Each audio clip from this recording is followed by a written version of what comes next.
Et 2010, est-ce que vous avez sué sur le sujet? Allez, on débriefe ensemble avec Tonton Algébri. Tout d'abord, on pouvait noter qu'on avait une répartition de points un tout petit peu moins homogène que pour d'autres sujets. Avec un exercice de plus valorisé, ce qui se comprend, puisqu'on va voir juste après qu'il y avait un mix de plusieurs chapitres.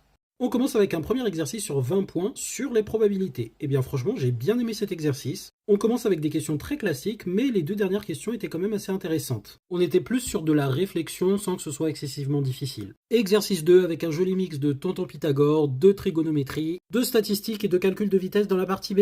Voilà ce qui pouvait expliquer que ce soit l'exercice sur le plus de points. Bon là, dans cet exercice, vraiment rien de méchant, une question petit 1 qui était donnée, et sous-questions dans la question petit 3 qui était plutôt intéressante. Bon par contre j'imagine que c'était le but, mais ça fait un ensemble assez hétérogène, parce que ça fait quand même pas mal de chapitres qui sont greffés artificiellement dans les questions de cet exercice.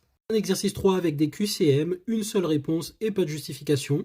Pour la plupart des questions, il fallait bien se poser tranquillement et faire les calculs sans se presser, et ça se faisait somme toute très bien. Pas de difficulté majeure dans cet exercice. Exercice 4, le traumatisme des élèves, du scratch, bah oui on l'attendait, ça allait nécessairement tomber, et du programme de calcul. Une partie A qui était très accessible, à part la question 3 qui généralement fait un petit peu plus suer les élèves. Une partie B qui était un petit peu différente avec une résolution d'équations dissimulée. Bien sûr une petite difficulté supplémentaire liée à la compréhension des instructions en Scratch.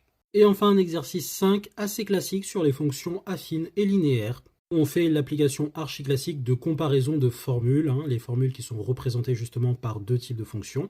La plupart des questions sont accessibles, peut-être que la question 4 a été perçue un petit peu plus difficile que les autres, puisqu'il fallait trouver l'expression explicite d'une fonction qui était représentée par la formule achat, et une petite question toute mignonne à la fin par lecture graphique. Bon, dans l'ensemble, qu'est-ce que ça dit? Bien un sujet qui est quand même globalement assez classique, beaucoup de questions accessibles, une légère originalité au début qui était bien appréciable, un exercice 2 qui était assez dense, donc dans l'ensemble un sujet de brevet pas trop compliqué, assez classique avec des difficultés, mais si on travaillait sérieusement, il est possible de viser une bonne note, voire très bonne note. N'hésitez pas à commenter s'il y a des exercices ou des questions que vous voulez que je corrige. Bisous!